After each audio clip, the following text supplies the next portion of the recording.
Good evening, everyone. Thank you so much for taking out your time on this Friday evening today. My name is Archita, and I'm a part of Federation of Indian Animal Protection Organization. I welcome all of you to this webinar today on all about effective fundraising. As you know, FIAPO is India's apex animal rights organization and is a collective voice of animal rights, not just at a national level, but also locally, as we are a federation of more than 170 members on over 90 cities across India. I thank you all for taking out your time today and joining us for this webinar. So today we shall be exploring various facets of fundraising. We have two very important panelists with us today. We have Bharti Ramachandran and Chani Singh. So before we go ahead, I'll just share a small brief introduction of both our speakers. So Bharti Ramachandran, welcome to the session. She is the head of the outreach at FIAPO. Bharti is also a communications and fundraising professional with over 26 years of experience, where she has spent the last 2 decades working with nonprofits. She has not only helped raise funds, but effectively telling their stories, making changes in different policies and attitudes as well. She has worked over 300 organizations in Asia as well as across Africa. She is also an international keynote speaker and a masterclass trainer on resource mobilization and communication. So, Bharti, I welcome you to the session and thank you so much for taking out your time today. And we look forward to you. Thank you, Archita. Thanks so much. Happy to be here. Great. So thanks, Bharti. We also have Chani Singh today, who is going to be taking over the session. She is an expert fundraiser working in the field for over 11 years. So she has not only worked with national organizations, but also international agencies like UNICEF, Lake City Jagan University, as well as Eklavya Foundation, PETA India. So Chani has worked with also various causes relating to child rights, education, protection, etc. So one of the things that I really want to highlight here is that Chani has also been a philanthropic specialist in animal rights before this.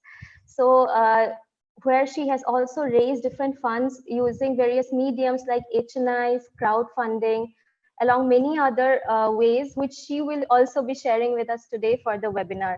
So Chani, I am also really grateful to have you here today for this session. Thank you for joining. Thank you so much, Archita, and welcome to all for attending this webinar on effective fundraising. Fundraising, as we all know, plays a vital role in, especially in running any non-profit organization, running its campaign successfully, and also running the day-to-day operations. So let's begin with the webinar. Absolutely. Thank you, Chani. Before we start to the webinar, let me just share a few quick announcements with regard to the webinar. So I would like to request all our members here to share all their questions in the Q&A box below the screen. We will take all your questions towards the end of the session, where we will also be joined by Bharti again. So meanwhile, without taking much of everybody's time, I am handing the session over to you, Chani. Thank you so much, Archita. So all about effective fundraising. Fundraising is the gentle art of teaching the joy of giving. So as it's an art and science, art because you use your tactics to the benefit of the science that you have, that is the donor database. So all that we are going to learn about today, and also how we are going to nurture our relationships with the donors during pandemic, as we all have been struggling with this since 1.5 years. And we all have been feeling very anxious and curious about it, and we want to kind of overcome these challenges. So yeah, and also what all channels we can adopt in order to raise funds. So what are the main sources and methods of fundraising? As we all know, individuals that are known as HNIs or major donors that form the majority of our donor group. So 70 to 80% of funds come from individuals or the private organizations or firms or companies that are run by individual. So what are the different sources? What are the different methods through which we can raise funds? I would like to share with you that it's better, because if in case we have 20,000 donors, how do we plan to reach out to everyone face to face? It's going to be very difficult because we have limited resources and limited manpower. So it's always good to to amplify your message. You if you can follow the vertical integrated approach. So starting with direct mails, which is like easy and cheap method. So sending out the mails to everyone, then we can send personalized emails to our donors. That can be the second step. And we can also go all out on web, like social media posts about our campaigns. And then we can start making calls to our donors. By that time, we would have segmented our communication and filtered out our donors.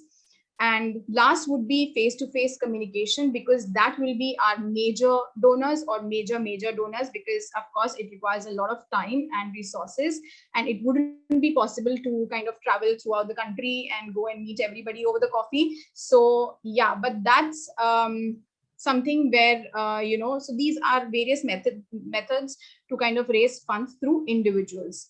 Now, donor events. So donor events, as we all know, it's one of the best medium to kind of connect with your donors once or twice a year if we have fundraising events, which is kind of now at a standstill, but we do have the opportunity of connecting with our donors through webinars and virtual events. But it's always good wherein we showcase our all year round work to our donors and connect with them, have some quick chit chat sessions with them. And yeah, so that's one of the methods. And crowdfunding has in recent years, crowdfunding has been one of the very good source of raising funds, because it's easy to kind of go out and put our campaigns on online and raise funds. But of course there are certain techniques. We are going to talk in depth about this crowdfunding, because that's where we are going to focus, and we can raise a lot of resources during pandemic through crowdfunding. So I'll take this later on. Social media campaigns, it can be donor gift campaigns. Your donors can help you create some campaigns, or your board members can help you create campaigns, staff members, and you can go all out on Instagram, Facebook, your website. It can be LinkedIn acquisitions. Also, you can reach out to if you have any influencers or celebrities on board who can give a shout out on their on their social media platform, and then can help you raise money. Grant applications, it forms 16% of funds, and as we all know, institutions can be domestic, international. It's a quite an elaborate procedure wherein on these foundations and institutions that are offering such kind of grants. So you need to have all your paperwork in place, your reports, your finance reports, and it's quite a lengthy process. So that can also be one of the sources. Corporates and companies, we all have been hearing about corporate social responsibility since 2012, 2013. It's been talked about all over, and so apart from giving funds directly to your campaigns, they can also help you with marketing and branding, because these companies have the kind of resources to kind of enhance your communication skills, and also you can also involve your employees of the organization, and yeah, so the companies can help you in those ways also. And 5% of funding can be done from corporations and companies. So these are the major channels from where we can raise funds and different methods. Why donors give? So we need to understand that, and it's very important, the psychology of donors, because it's not people give because we meet, people give because we meet needs, and not because we have needs. We all have needs, our personal needs and our professional needs, but then we need to reach out to them with specific goals and targets. We need to have a story of change, that okay, with your resources, what impact we are going to bring, what changes we are going to bring in the society. And it has to be very crisp, and of course it has to have impact. It has to be backed by it. 7 reasons, seven reasons why donors give. So personal experience or individual taste, we all, being of course being a complex being, we all have our emotional needs. And so okay, I had a dog and who was suffering from ligament rupture, and the dog passed away. And I would, now I have my kind of emotions towards a dog campaign. So I would like to give you for ABC, or I mean, so whenever, so personal experience, if a person has gone through a particular trauma or has an experience, they sometimes choose the campaign based on that. So it's necessary to kind of, whenever you're creating the persona, it's necessary to understand what campaigns the donors are interested in, because someone they know asked them to donate. Okay, sometimes it's because I inspired a friend, I believe in a certain cause, and because I know the organization is doing pretty well, I asked Archita to kind of also go ahead and support the work of FIAPO. So that's why also sometimes we inspire people around and they help us donate. Family and culture and religious beliefs, it's how we have grown up seeing certain kind of philanthropy happening in our families, or something that environment has been around. So from that also we pick up, and sometimes because we've seen people donating in our family, so we would like to also carry that culture. Makes them feel closeness to community or group. Of course, we belong to the society and the community, and we relate with that very closely. With pandemic, it's all the more.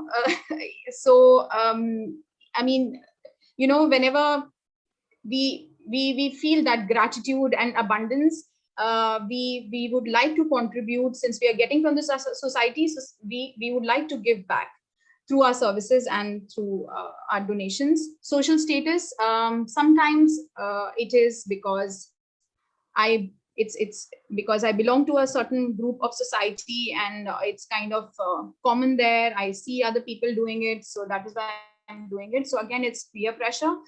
Altruism is happiness or was emotionally moved.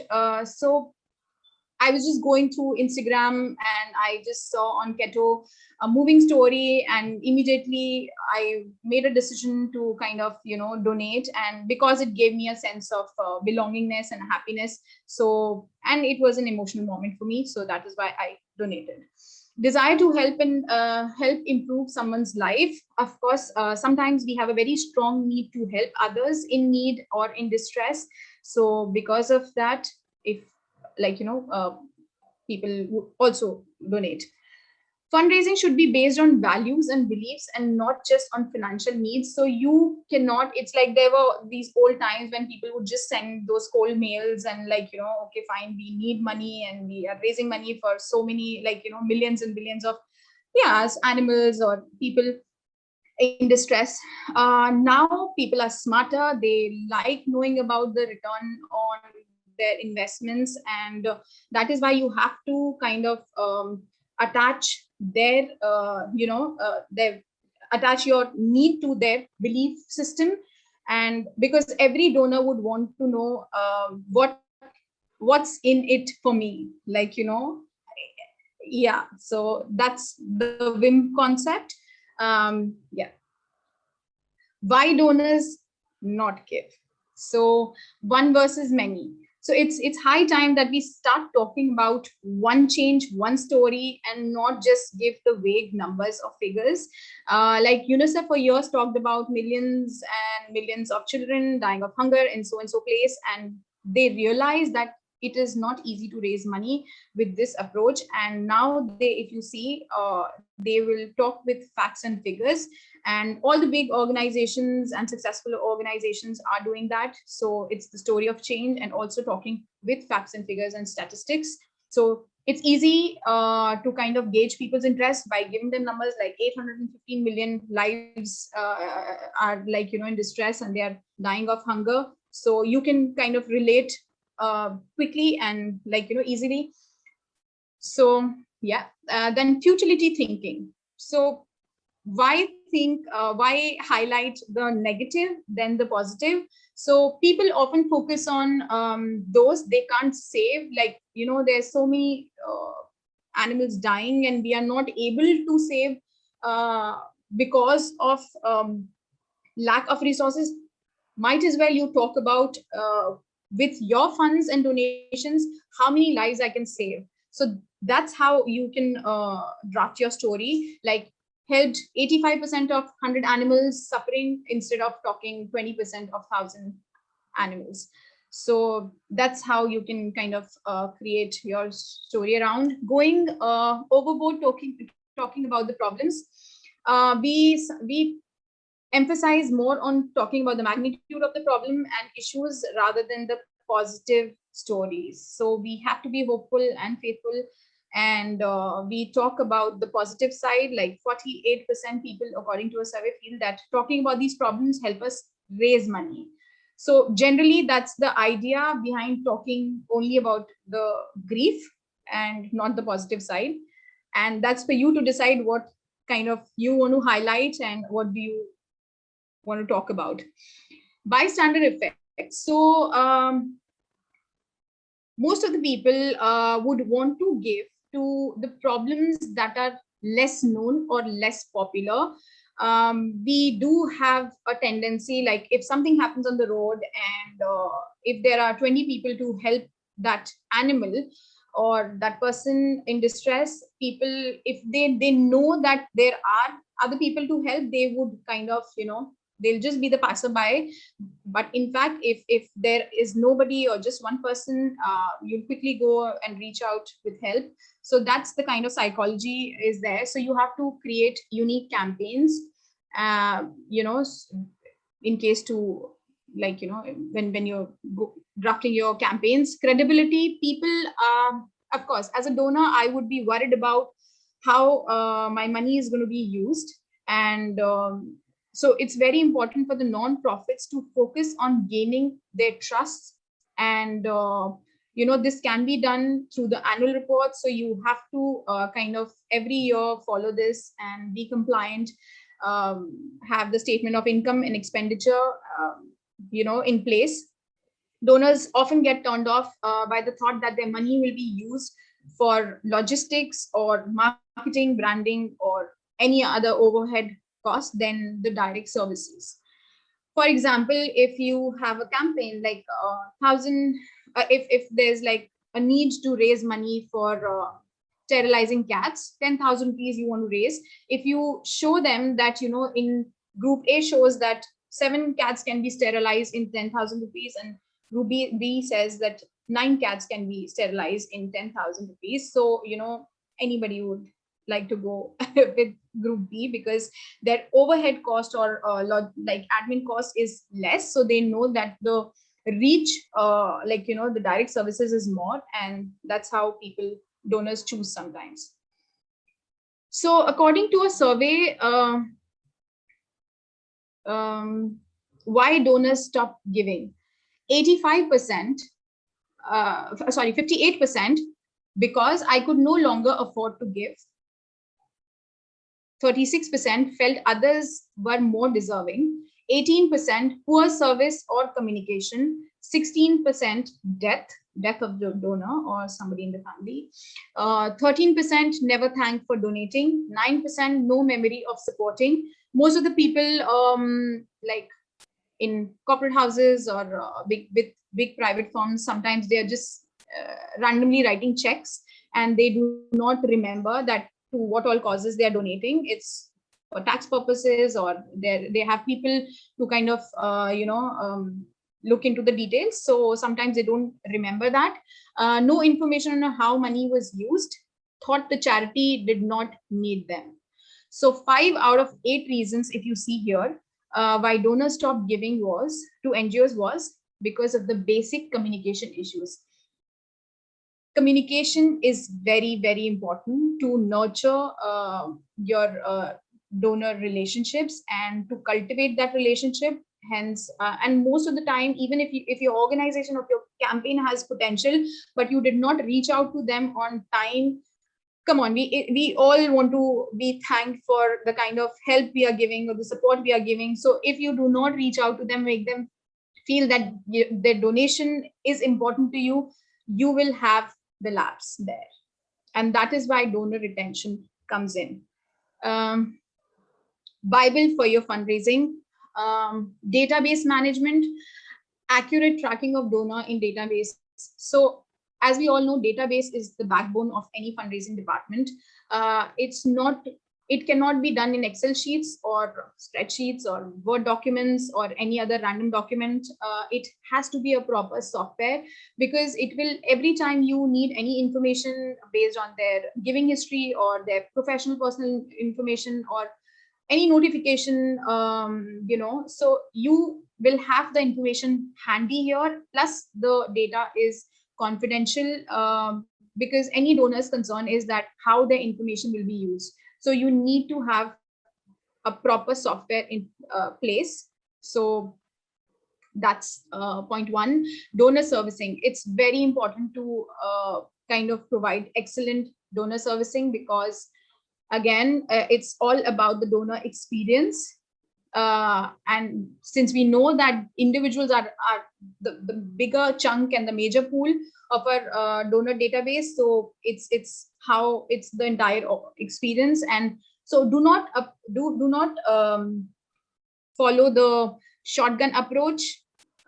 Acknowledge them properly, share reports with them, and thank yous goes long way. Communication is a key. Keep 24-hour rule. So if you have received a donation, ensure that within 24 hours, there's at least one communication, either a quick call or a WhatsApp message, something. Even if in case your team works or account works in a way wherein, you will take time, 3-4 days time to send the receipt to them or a proper thank you letter, just quickly reach out to them and say thank you. So they know that the donation has been received and you have acknowledged it. Donor retention. Keep consistent contact with your donors. And so we have been talking about this also. And segment your communication. So we know that, okay, fine, we have 10,000 donors on board. Of course, each donor is important, but there could be one-time donor, it could be sleeping donors or major donors or major donors. So you have to understand kind of classify them properly, so that you recognize your donors, so that your approach has to be that way, because it's limited time and limited resources, and you have to kind of service to all. So based on the giving and based on the category, you can approach them. So duly updating them. So okay, fine, so you have received the donation, you've said thank you, but like, what about how far you were able to reach with that money?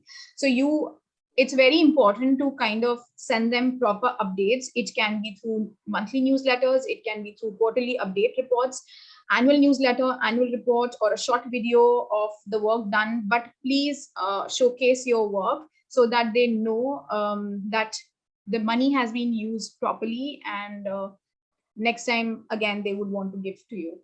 So donor relationships, maintain good relations with your donors. make them feel they are an important part of the organization. That is why we often prefer to call them members and not donors, because members give a kind of sense that they are part of the organization and creates a sense of ownership. So yeah. And also please ask them how they feel about your work. Are they happy? Take feedbacks. They feel important part of the organization. I'm sorry. Do not forget to strategize your goals and vision. You have to kind of put a system in place wherein you can measure your performance. It can be in different quarters, or you can do in half yearly, but do set clear goals and targets and put strategies in place how you want to achieve your targets. Set budgets for fundraising. It is very important to set up a budget because you would want to conduct webinars, you would want to conduct host events for donors, merchandise products, and marketing, branding, and send them goodie bags. Also kind of create donor videos. So you have to set a specific budget for the year. Be ready for change. Yeah, it's especially with the unprecedented times, we have to be ever changing and adapting in nature. So develop a culture of growth and progress and not just deliver outcomes. Yeah, so so that you can go back to them and tell them that your investments paid off. Be unique and creative. Make it exclusive. Whatever campaigns you're designing or emailers you're sending, please don't follow those traditional methods, because it's a highly competitive market. It's very important that it can be, innovations can be anything. It can be formats or the kind of offers that you give out, online campaigns, illustrations, the kind of design while designing the campaign, or the approach that you have. It can be method of payments also, structure, or anything. Revamp and restructure.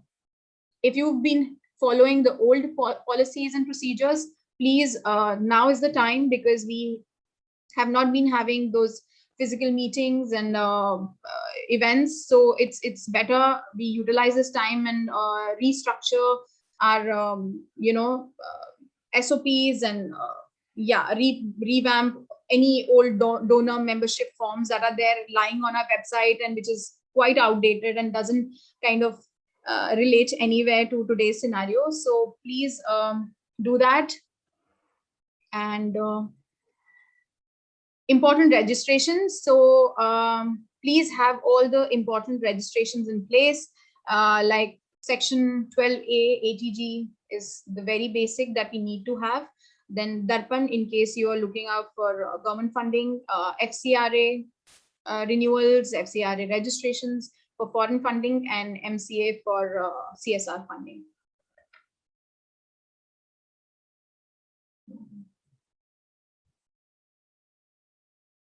I'm sorry. So here is what you need to have. Keep your 1-minute pitch ready. So whenever you're planning to approach the donor for a face-to-face meeting or for a call, please, so anybody, to gauge their interest, it has to have a hook. It can be a slogan or statistic or certain facts and figures or your victories, so that once you've had their interest, then you can kind of slowly take them through the story that you would want to tell them, and it has to be with passion. Then only, if you can't bore the person in action, so you cannot kind of be flat and monotonous. So you please kind of so that keep them engaged in the conversation. Also let them participate, ask questions and their feedback, so so that they are there. And then at the end you can politely put your ask, but that's because that's why you call them. One-line introduction. Okay, so it is not all about you, so keep it very short and crisp, and just 15 words quickly, so that they are familiar with you. And keep it very simple, the language that you can understand and not the big words. Kind of avoid that, because then people, it's difficult to understand. So mention about recent achievements and victories. So achievements are not the activities that you're doing, please. Okay, we conducted a training program for 150 people, and so that's not your achievement. You conducted a training program and the impact was 500 people who had further gone ahead and helped 5,000 dogs in distress. So you have to give an achievement story. It has to have an impact and not just the activity. Talk about the big dream. It's always good that what is your vision, what you would want to do in future. It's always good to share with your donors, because at the back of their mind, you never know, they've heard about certain plans of yours, and then in future they can come to you. Okay, fine, you remember you talking about so and so campaign you would want to, I'm interested in supporting that campaign. So always share your dreams with them.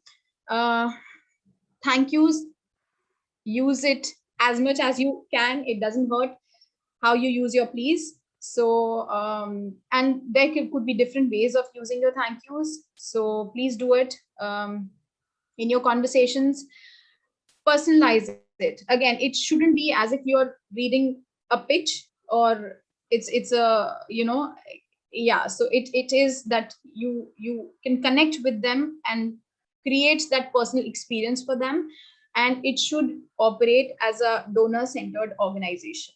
So it should be donor centric and not just you talking about yourself or your organization. So if you see this diagram here, which Bharti has helped me with, it is change. If you see, so change has to be maximum. That's where you talk maximum about, and then you as your donor, if you see in proportion, and then we, meaning the organization. So that has to be kind of this, how you frame your communication with your donors. Choose different ways of saying thank you. So thank you for your generous support. That has helped us go long way. Always it can be, different forms. Story of change.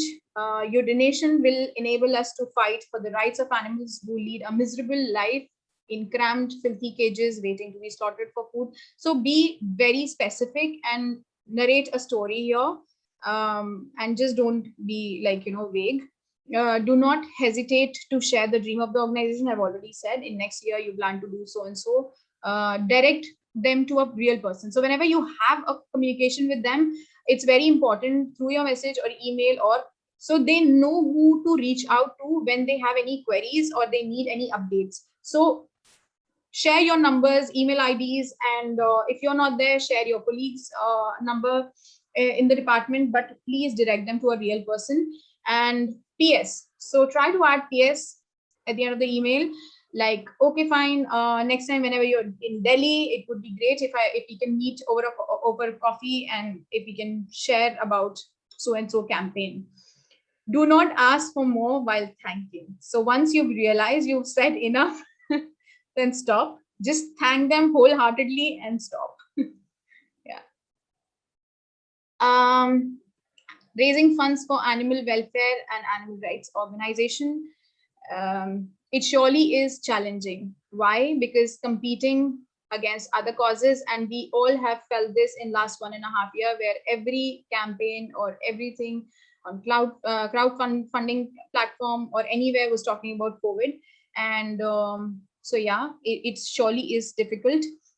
Conversation is still on welfare and not rights. So that's again another hurdle that we face, that anything about the rescue stories or shelters, or wherein people can see the direct service, like an emergency response, is easier to kind of get attention. And rather than when it's more about educating and awareness and stuff like that, then you have your own hurdles and challenges. It's not always about cute dogs or cute cats. It's bigger issues, and we need to make our donors aware of those bigger issues. Not many care. We all have been facing that, so we know. But the good news is that we do have a loyal niche audience. So we do have certain pool of donors who, their heart completely goes out for animal rights and welfare, and they have this compassion, and no matter what, even if they're going through tough times, they'll help you out, So do not hesitate to reach out to them and know your audience. Engage your board members, staff members. It's very important because those are the people who have very influential contacts. So kind of you can quickly ask them to share 2-3 references, of these influential people who you can reach out for donation, or they can get on calls with them, kind of introduce you, and then from there you can take it ahead. So always involve your board members or the senior management. Create compelling campaigns, of course. Share facts and figures. It's very important to, if you're struggling that people are not hearing out to you, so then you serve them with the facts and figures, and here are certain facts and figures. So always use statistics. It has a very strong impact. Fundraising during pandemic. And so working with the NGOs and talking to fellow colleagues, I've realized that non-profit organizations are neither agile, nimble, but nor they are fast moving, and that's kind of okay because that's safe. We all are struggling right now as a lot has changed. Hence, our goal is to help you navigate with a situation that is moving with the unprecedented speed, and also help you strive and thrive. The most important question here is how to maintain good relationships with major donors during COVID-19. And even if it is over, we will see the impact for a period of time. So yeah, what all we can do to nurture our relationships and how to be in contact with them, how to raise funds successfully during a challenging time where everybody is dealing with personal or virtual anxiety and added pressure of rapidly changing environment. We all have our responsibilities at work as well as in our personal lives have changed. So that pressure we all have been feeling, and during this time, how we can meet the targets and accomplish our goals. That's the kind of thing we all are looking for. So what are the worries? Not being able to meet the goals. We all have been feeling that angst, that what if I have this and this goal, because the team is going to be there, the campaigns are going to be there, and what if I'm not able to meet the goals? That is making us all anxious. Health and safety of you and your family members. There's constantly something happening because of COVID in your family. That's kind of hampering your peace and sanity. Health and safety of co-workers. I had a target, I had a webinar, and my co-worker is kind of not able to show up because COVID. So then you have added pressure, and so yeah, different kind of situations that we've been facing. Health and safety of donors. If you're donors, so whenever you're making a call to the donors, please don't be too happy and chirpy because you never know if something has happened in their family recently. So you always keep a very neutral tone and change your response, how they talk to you. Gauge that because if somebody is going through tough times in their family and you're asking for money, we don't want to face that. So yeah, so always understand where they're coming from, and show your empathy and care. That is why right now when you plan your calls, so your first, if you've not spoken to them for a very long time, when you like, there's 3 call approach, wherein you first call to show care to them, like I hope everything is fine with you and your loved ones. Then second can be just kind of update on your work or whatever. And then third, if you feel there is kind of that kind of rapport you built and everything is fine, then third call can be with the ask.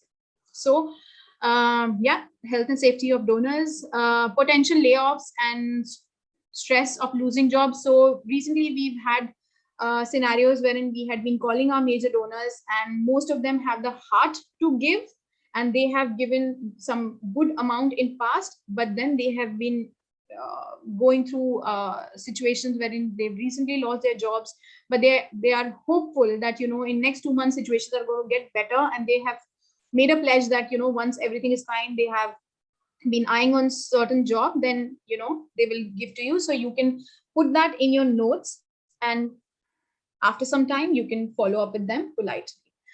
Economic fluctuations and job shifts, we all are aware of this. Unpredictability of rapidly changing environment, feeling anxious, lonely, and isolated and confined. Apart from all the kind of stress that we have been going around, that we've been facing, this is another one. And all of the above. What we can do during the pandemic to nurture the relationship: keep marketing and do not lose hope. You will be successful. So outreach is very important. Now it is kind of to our benefit, because people are you know, they are at home and they have more time on plate, and then more time, and then they can go through their emails properly, and you know that all the driving down timing and all those things have kind of cut down. So keep your marketing, but plan it properly, and make it as creative as you can, and be thoughtful and creative. I mean, you know, I've already covered this. Triple option emails. Do not slow the planned giving marketing. In fact, increase the outreach. So it can be very creative. It doesn't have to always be about asks or appeals. You can cultivate your relationship during this time, and it has been seen in a survey that, you know, if you properly put down your needs and there is show the impact, donors automatically will give you know, send their donations to you. So you just don't have to put it always in your appeal, like, you know, in your emailers. So just use creative ways. Visual content: share small videos of your work with donors. It can be on WhatsApp. Quickly, any victories, if you've had a chance wherein, you know, you were somewhere in the media, and or maybe you've had a recent victory with any court case, quickly reach out to your donors and update them about it. They'll be more than happy to receive it. Avoid overloading. So we have already been receiving a lot of emails, and you know, everybody is all the time on their laptops and mobile phones. So use this very tactfully. Do not overload things. Whenever you're reaching out to them through any means, keep it very authentic. Remember virtual fatigue. Yeah. So keep it lighthearted whenever you're talking to them, and don't make it like, you know, so yeah, so try and avoid using a lot of disturbing stories. Yeah, don't hesitate to learn quickly. So whenever you have time, try and learn new ideas how you can reach out to your donors and be the ninjas for fundraising.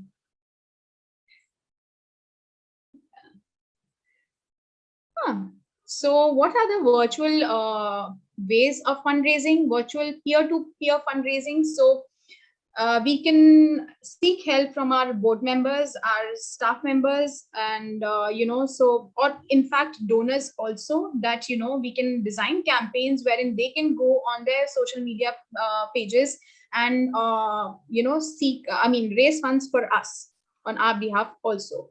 So, you know, this way we will we'll be able to get some new leads and expand our network. Crowdfunding, of course, it's the most talked about thing these days. So, and with crowdfunding, design your campaign which is target based, and again, the story of change, and it should be very, very specific. We wish to raise X amount of fund to conduct a conference on animal rights on so and so date, because, and the impact is going to be this much. So whenever it just design it, like, you know, provide all the information possible, and they should know how the money is going to be used. Virtual live streams, so with people with social distancing, and be connecting more through like connecting online, we can use webinars and do live streams of events, which the actual events, fundraising events that we planned for ourselves and our donors, that can be through Zoom meetings or Instagram Live or anything else like you can think of. Webinars, keep your supporters engaged digitally by inviting them along the webinar. Online workshops, keep it very interesting. And like, you know, it doesn't have to be the same all the time. You can adapt different ways to keep it like, you know, yeah. So they would want to come back to you. Virtual gala, while you can simply run, so it doesn't have to be always about the asks and the programs or the campaigns. Sometimes you can just, you know, to just do the rapport building and like, you know, have that to deepen your relationships. Also, you can have some casual sessions with them and share the, like, you know, dress code with them, or everybody does a potluck, they bring something and they cook something at home, and you, like, you know, how we do the fundraising event. So, and there could be speakers, so they kind of share cute, funny stories. So just a lighthearted, you know, for the lighthearted conversation. Okay. When will the fundraising event start? So according to a survey, only 28% people say they don't know. So what you can do is try and avoid purchasing or procuring any heavy items or expensive items. Do not book places wherein your money is involved, because you might have high chances of getting either the dates postponed or getting the event cancelled completely, because it's all very unpredictable right now. Even if things get better, your plan B should be in place. Even if somehow you are able to plan the event, but like, you know, you never know. So keep your contingency plans ready. Focus on planning virtual events and strategies to make it a success. Keep your focus for next 6 months or a year on that. Events with high risk population will be the last to return, and India being one. So there's high possibility that we might not have it this year also. Expect attendance to be low. Even if things get better and you plan events, the attendance is going to be low. And also older donors may not be able to attend, which form the major like, you know, which are like your major donors are usually the elderly members, and they, because of the health issues, they would not want to be part of the events. And yeah, so you have to kind of look for alternatives. Yeah, and keep your expectations low, and it's okay if you get less time to prepare. Good news is people are anxious but are hunting for ways to help.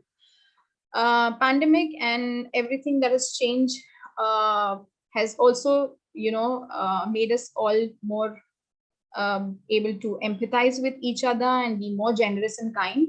People have become more open to their vulnerabilities, and they really want to help. How much, in whatever capacity they can. People are looking out for good organizations online to donate.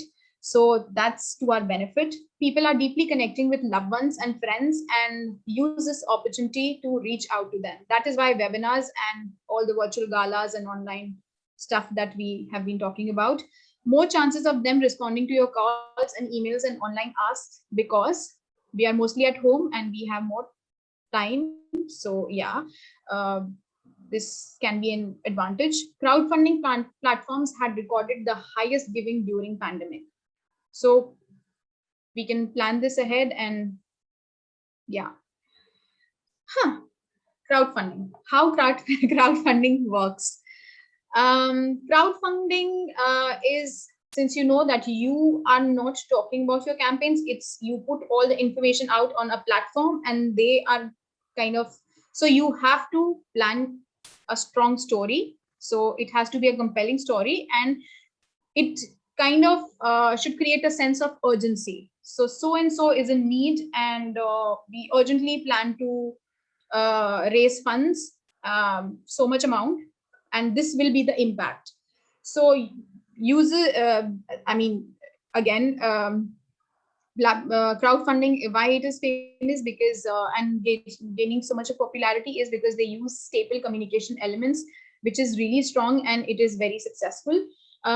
reaches out to millions of people who are not aware of the cause. So it's easy to get on these platforms. If I have the heart to donate, I get onto any known platform, and then and that's there I find all the information. And I might have not heard about this cause ever before, but then this has a potential of making people aware. The main advertising and promotion is done by the platforms. A few platforms in India, we all know about Keto, Milap, Give India, Give Now, Impact Guru, and there are a lot more. So here are some statistics. Milap raised 280 crores in 2017-18, out of which 125 was for rural projects. So you can see the amount of funds they were able to raise, and some of the other organization that had been able to raise 17 lakhs, 12 lakhs, 10 lakhs for their campaigns. So that has been the success rate. Here is how you can plan your campaign. Strong story, help Red run again. So that's kind of the hook. So you gauge the interest of the donor, and then you talk about their story. Here is a 6-year-old dog that has ligament rupture, and you want to raise so much, so and so amount, so that you can kind of, get the issues fixed and get the surgery done. And so, I mean, if you have pictures or short videos, it's the best way to kind of quickly get people's attention, as visual representation has always worked strongly. How to create a campaign for crowdfunding? Strong heading, so something that is very catchy and immediately gets your attention. Story of change, photo, videos, as I mentioned. Statistics to show why you exist. You also talk about, like in past, if you've kind of done anything and that has impact, you talk about it. Tangible achievements, like again, it's what are you planning to achieve? Okay, fine, if I get 10,000 rupees for this campaign, then Red will be able to walk again, or we will be able to get the surgery done. So, and of course, a clear ask and appeal. These are the 5 building blocks of any communication, donor communication, but of course, for how you plan your campaigns on crowdfunding. Who is your target audience? So you have to kind of create the persona. What is the concern? The challenges or barriers that you're going to face, and reasons for supporting. So you should have all these things handy. And fundraising is a teamwork. You can't raise funds alone. You have to have the support of your team members. So who all are involved in this process? Campaigns and programs. You often would see yourself coordinating with different campaigners, because these are the people who are working on the ground, like grassroots level. So they know the actual story. Talk to them as much as you can, and get all the information possible while writing your proposal or ask letters. And do not hesitate to reach out to them. IT and operations, anything that you have to kind of get on your website or on the web. So these are the people who are going to help you. Human resource, again, any training programs for fundraising you need to organize, you want to enhance your skills, they will help you. Accounts and finance, so that they let you know on time that, okay, so and so donation has been received, so that you can pick the call and quickly call your donors and acknowledge them. So work very closely with the accounts and finance department. And also you'll frequently be contacting them for receipts and the ATGs and certificates and everything. Marketing and branding, that's the key. The fundraising and marketing branding department works very closely, because all your social media shout outs and everything on LinkedIn and website is going to go with their help. So yeah. And yeah. So these are the references if you wish to, look into it. And thank you so much. Thank you so much, Shani. It has been very insightful, especially for me personally. I have learned a lot. Thank you so So much. I hope it has helped all our members as well. We have a couple of questions here. So I would like to request both you and Bharti if you could take them up. Firstly, Chani, the percentage is mentioned in our first slide. So is it a statistical trend or it is a suggestion reference? It's I've got this figure from a survey. Okay. Yeah. All right. Thanks for that. Moving on to the next question. During the pandemic, the scope of digital fundraising has increased dramatically. How to retain this kind of engagement for a longer period? Bharti, if you would also like to share your responses on this. Sure. Thanks, Archita. Thank you so much, Chani, for that fantastic presentation. So one of the things that because we are doing so much digital, what I would suggest is just remember these two words: create a digital loop. Okay. Now, what does that mean? What is a digital loop? So it usually means your website, your social media, and email. They work together and they form a loop. Okay. So what happens usually is a person comes to your website or a person sees your appeal on social media and makes a donation, right? Usually what happens is once the person makes a donation, we just let the person go, right? But when you create a loop, you're sort of trapping that donor. Don't use the word trap, but you're holding the donor within that loop. So what happens is, let's say the first step is where the donor comes to your website and makes a donation. Then the second thing you can do is immediately, as soon as they make the donation, what is the thank you page that they are seeing?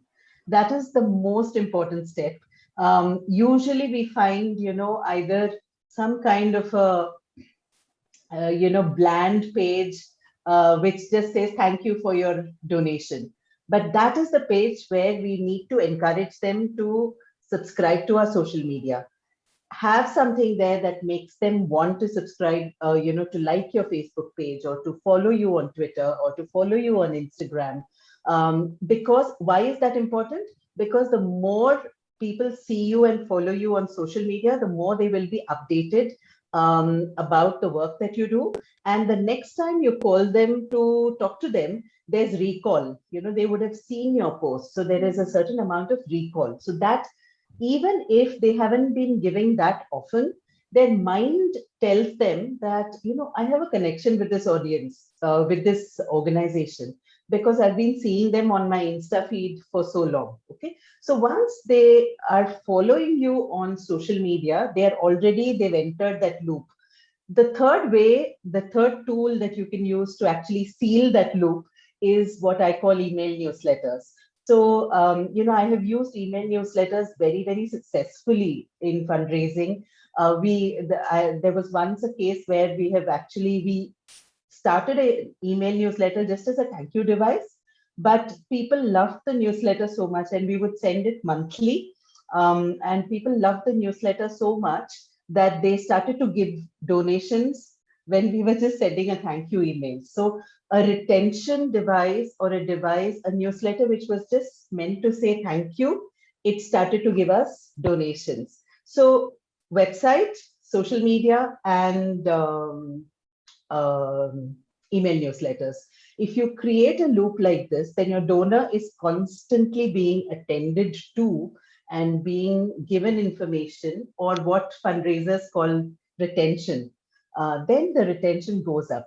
If you don't do this, then there's the study that showed that if you acquire 100 donors in a year, 80 donors will stop donating to you in the next year, 80 of those 100 that you acquire. And it's much more expensive for us to get new donors every time. So our best option, our most cost-effective option, is to retain the donors that we currently have. Does that answer the question? I think it does, Bharati, because you have really broke it down and explained it very well. So let's move on to the next question here. What if someone doesn't have a big team? Because there are small NGOs as well who have a very few people. How do they raise funds? What can be most effective, I feel? Do you want me to go or Yes, Chani to yes, go? yes, Bharti. All right. Please go ahead. So the principles of raising funds for small organizations are not any different from the principles of raising funds for large organizations. Good communication, personalization, being specific about your ask, asking frequently. All of these are, all of these are standards. So all the principles that Chani talked about in her presentation, they all hold good, whether you have a small shelter or whether you have a national organization with 100 staff.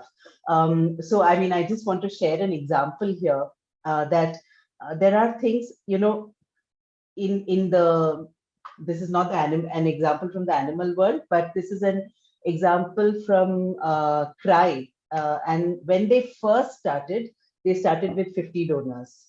So if you actually look back at the history of all these organizations, which seem like they raise so much money right now, they all started with 50 donors to whom people wrote handwritten letters and built a strong relationship. So this kind of personalized, um, the smaller you are, the more personalized your interaction with your donor can be. I mean, I'll give you an example, and I've told Chani this story. So this is like an example of personalized fundraising. In the last 1 week, this is a grocery list that I have used, handwritten, to raise 1,20,000 rupees for domestic workers and drivers and cooks, to provide dry rations for them for a month. And always, the smaller you are, the more personal, the more caring your donor relationship management can be. Actually, you have an advantage over the large organizations that have donor management systems, because there is a danger of becoming impersonal when you have 10,000 donors, 20,000 donors. So don't feel bad that, oh, we are only a small donor. Say, yay, we are a small organization. So we can do all of our fundraising right. Thank you, Bharati, for shedding light on that as well. Moving on to the next question, shared by ELSA Foundation. The government has amended FCRA law in 2020 and made stringent rules on the usage of foreign funds. Please tell me the impact of this amendment in law. It's a mute. It's a mute. Yes, sorry. So, well, the FCRA amendments are constantly changing. And one of the things that's happening is that FCRA renewals are also getting more and more difficult. So, we all know of organizations whose FCRA has been stopped because of the hassles. So one of the things we would actually recommend is, what we call is diversification of income sources. So earlier, the practical implication that this has had on fundraising for us, for example, is to say that we can no longer be dependent on grant funding, or we can no longer be dependent on institutional funding, and we have to diversify our income sources, so that that's why the percentage that Chani shared right at the beginning is so significant, because then we say we have our eggs in several baskets. So you then raise funds from individuals, raise funds from corporates, raise funds from sources of income. There used to be something called earned income that nonprofits could raise money from, but because of various reasons, that has also come to a stop. So the restrictions on the NGO sector for fundraising are very, very much. It's not just FCRA. Earned income is affected. The compulsion to use a certain percentage of your income raised within that same year All of these are rules that are hampering. So the best way in the future, though crowdfunding is hard, is to really diversify your income sources and try and raise more and more funds from individuals, because governments change, funding agencies change, but individuals kind of tend to stay supportive. So that's the biggest impact on fundraising. Thank you, Bharati, for the response. Also, I would like to share it with all our members that we shall be sharing a note on FCRA with you after this session. Um, Additionally, Bharti, you also mentioned about a thank you letter and acknowledgement letter. So we have a question on that of what kind of thank you letter or acknowledgement letter can be made.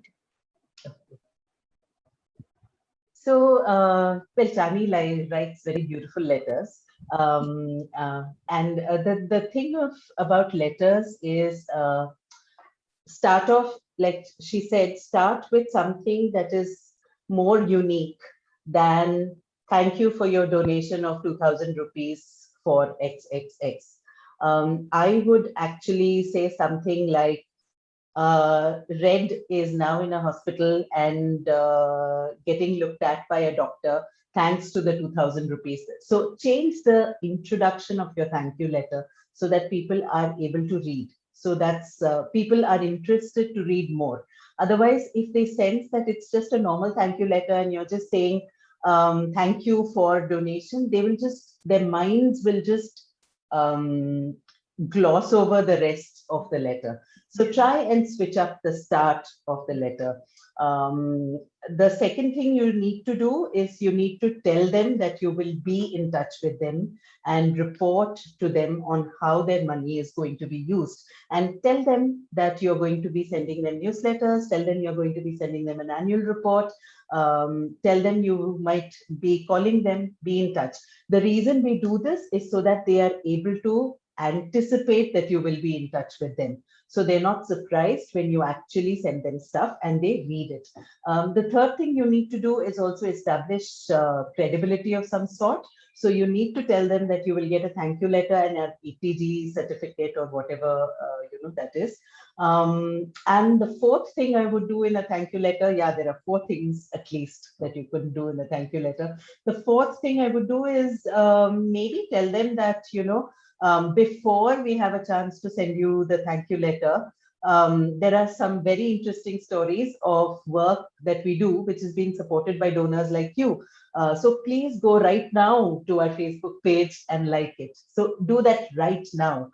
And see, when we are sending digital thank you letters, the advantage is that you can hyperlink it, so that they can immediately go to your Facebook page or your Twitter or your Instagram and like it right then. This is an advantage that printed thank you letters don't have, but you can do it now. So basically anything, yeah, so that these are the 4 things that I would do in the thank you letter. Thank you so much, Bharti. The next question is actually with regard to individual funding. So it says that how to search for donors in the pandemic if we don't have that contact, especially for individual funding. Chani, would you like to go? No, I think you have the expertise on all these. I would want you to. So do you. Okay. So there's a technical term that we call lead generation. Okay, and lead generation sounds really complicated, but what it actually means is that you give people something, and it could be on your social media, it could be on your website, it could be even in your email signature, that you send. We send so many thousands of emails. So you can include either a free, like one of the things we were talking about is you can include a free, 10 vegan recipes, for example, or 21 vegan recipes for 21 days. Or you can include something like download this booklet, or offer a contest saying that, join this contest for, some information. So you can organize anything and put a link So, and all people have to do is to fill in their email IDs in order to download that material. The moment they put in their email IDs, what do you have? You now have a database of email IDs, right?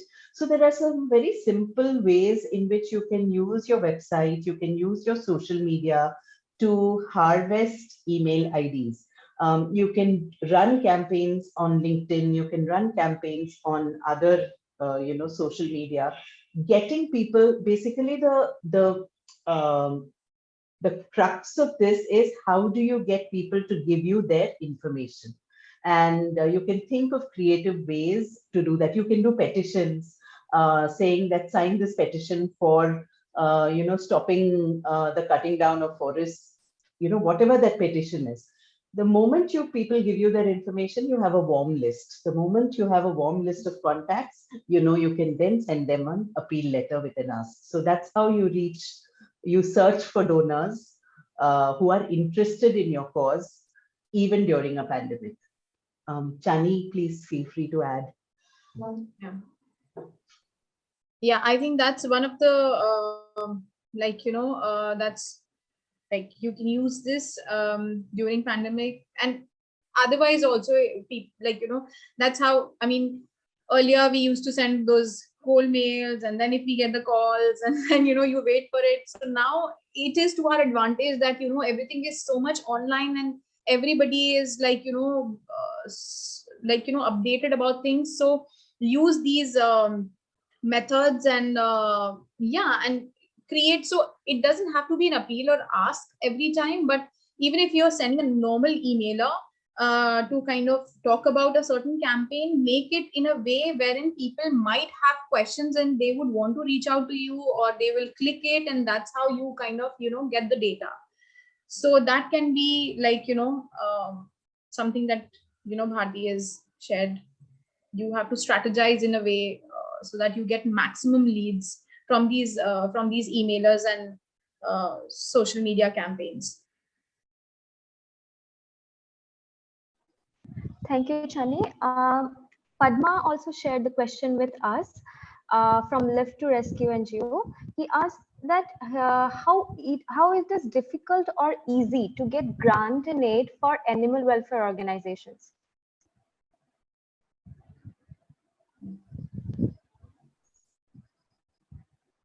So, as you might know, the nature of grant giving has changed a lot in the last 10-15 years. And this has become more difficult because of, one, the government changing its rules about who can give aid to India. The second is, of course, the stringent, the tightening of FCRA by the Home Ministry. So these make receipt of foreign grants more difficult. So what is also happening as a result of it is that larger grants are being given to fewer organizations. So if you're a smaller organization, then it's you stand to lose, and especially since regranting is really not permitted. So it's more and more difficult for smaller organizations to get grants, foreign grants, if you don't have an FCRA and if you don't have a donor who has supported you and who believes in your work for a long time. Having said that, there are lots of Indian grants, Indian trusts and foundations that are there, personal foundations that are there, from whom animal rights organizations, welfare organizations can raise money. You just need to do research, and this research is very, very important. So do your research well, find out what they give, write a concept note on the needs that you have, one concept note for each of your needs. Look at the donor research that you've done, and you should be able to match. So you can raise, it's not like, so India is actually it's not at all, it's not difficult once you've built up a relationship, but you have to be systematic about it. So research is important. Being methodical about your proposal writing, concept writing is important. Then if you have systems and structures, then it's easy. So there's no one fixed answer to this question. It is that the climate is difficult, but if you have systems in place, then it's easier. That's sort of, it's a mixed answer. Thank you so much, Bharati, for the answer. Mr. Vignesh asked if we will be sharing the presentation over mail. Yes, Mr. Vignesh, we can share the presentation and we will share it afterwards. So I would like to request all our members, since we are running short of time, if there is anything else, if you would like to ask with regard to fundraising. Or you can also share it with us later via mail, and I can get it to Bharati and Chani as well, and we will get back to you with the answers. Okay, we have one last question here. Is Animal Board of India have any grants to offer? Yeah, it's there on their website. Okay. Yeah, they do offer, but then how easy it is to get, that's the thing. But then yes, they I mean, because it's a very, as I mentioned, it's a very lengthy process, and a lot of documents you have to provide and fill in the details and stuff. But then they do. All right. Thank you, Chani, for the answer. Okay, I think we are at the end of the session today. It has been an enriching experience. It has been a very big learning for me, and I hope it is the same for all the attendees here. Thank you, Chani, for the wonderful presentation. And my pleasure. I also thank you so much. Thank you, Bharati, for answering the questions. It has been good learning. Thank you, Archita. Thank you, everyone else, and Chani. Thank you so much, Bharati and Archita. Yeah. Thank you so much for taking out your time today before this weekend. With this, I would like to close the session. Thank you. Bye. Have a great weekend, Thanks, everyone. bye. Thank you so much.